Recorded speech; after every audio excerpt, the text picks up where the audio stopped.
Okay, well, my name's Tommy Hardy. I grew up in Somerville, Massachusetts, which is right next to, right next to Harvard, right next to Cambridge. I had a pretty, low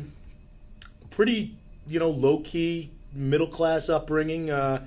Catholic school, golden rule, that whole thing. His parents are very, I wouldn't say strict, but they did their thing. They were both hardworking folks. It was in a lot of ways your nuclear,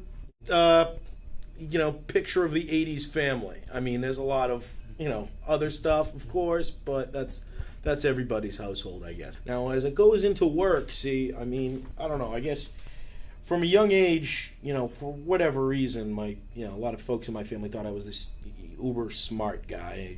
I started reading at 3. I was, picking a guitar when I was about 6. So, but something happened with school. I couldn't focus in school. I guess at the time you would have called it ADD, or I would have been diagnosed with something. This was the '80s. People didn't really, they weren't quite as aware. So I kind of slipped through the system quite a bit, which basically, you're gonna wind up 2 places, either in the workforce or hopefully not in the clink or something with the way I was going in high school. As luck would have it, right from I dropped out when I was 18. The reason why was because I found out I wasn't going to have enough credits to get to... in other words, I would have wound up graduating at 20. I didn't want that. I'm like, fuck it. I'm just going to work.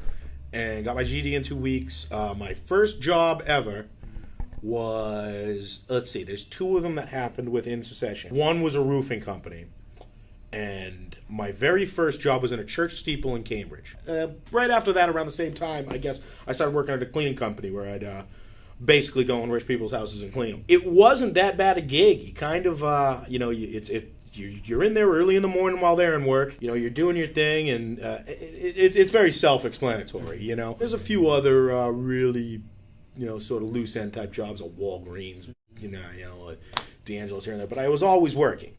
You see, I understood the value of always making my own money, and that needed to happen if you grew up where I, in Somerville, I feel. I mean, there wasn't many kids who, after they got out of high school or what have you, had it all set, that they didn't have any, they had all their financial needs met. So, getting a job was essential. And I sort of liked the fact that I was the guy out there working where all my friends were doing whatever, living on their parents' couch, just being bumped something or what have you. I was the one that had scratched to go buy beer for this, or if I wanted to take a girl, or what have you. You know what I mean? I liked, I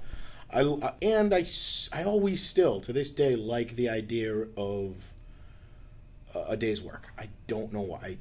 I think it's, I like that I came from a working class background, and I like that if, in the very strange event that I do procreate and have kids, they will also hopefully adhere to the same, you work for what you get, and you get what you work for, and it doesn't all, they're gonna have days where you're not gonna like, you're gonna have days where you're not. I guess I should sort of fast forward a little bit to how I got started at Harvard. So around the same time, that roofing company job, I got a job at Loker Commons, which was a short-lived operation at Harvard. In '95, it was like a food court in a mall, and I worked there for a few months, and boy, did it leave a bad taste in my mouth. Not just for the place, because they had it run so poorly, but for students, because man, I don't know if people have changed too much, or the fact that I was there till 2:30 in the morning a lot, and I was seeing y'all, I shouldn't say y'all because this was a long time ago, but I was seeing young folks just drunk and acting out, and I'll start first off by saying more often than not, 99.99999 kids are great. I mean, most of y'all here for the same thing. You know what I mean? You're 19 to 22.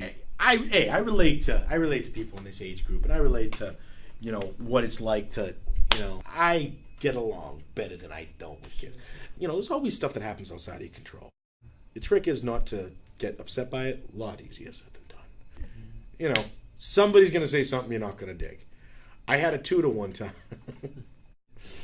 Oh man, this is. I had a tutor one time who had. They had children, and their children were always in the dining hall, and they were. They're kids, so kids will do what kids do. They're I talked about like the heavy plates and the china. Well, yeah, they would break stuff sometimes, right? I was cleaning tables one night, and the mother came to me and said, "Oh, we had a funny moment at dinner at the house the other night when a glass broke." And one of the kids said, "Oh, we got to get Tom." You see the face you just made? See how you just recoiled? Right. My response to that was, I don't know what to say to that. Now, it didn't offend me that it happened. You know, kids are being kids. It was a cute moment, I bet, at their house. Don't tell me that. You know, it's like, what the hell, dude? But whatever. I mean, that's just social awkwardness and, hey, you know what? This happened funny. It pissed me off. It did. I even told Bob about it. Bob was more pissed than me. So every once in a while I have moments like that where you just have to step out and be like, just breathe, Tommy. Just breathe. Don't flip out. Don't yell, because, you know, I got Irish blood in me. We get a little jumpy and caustic sometimes. But yeah. 12 years ago, started here. I didn't realize I'd be here for 12 years. I didn't realize it would, you know, turn into this. But yeah, it's been a good run. I mean, it's not digging a ditch, which I have done. It's not. I mean, we got our last union contract the one that we just got. I feel it's a fair deal and it's pretty good and it's a step in the right direction. But I think we're still a little ways away till making somebody with a family, you know, with a mortgage, or, you know, all of the things over their head that I currently don't have. We're a little ways away from that being a comfy cushion for them. I mean, hey, it's in you know, everyone says it, in this economy you're lucky you have anything, and there is a lot of truth to that, but that shouldn't mean you necessarily have to settle. Sure. You know, gotcha. So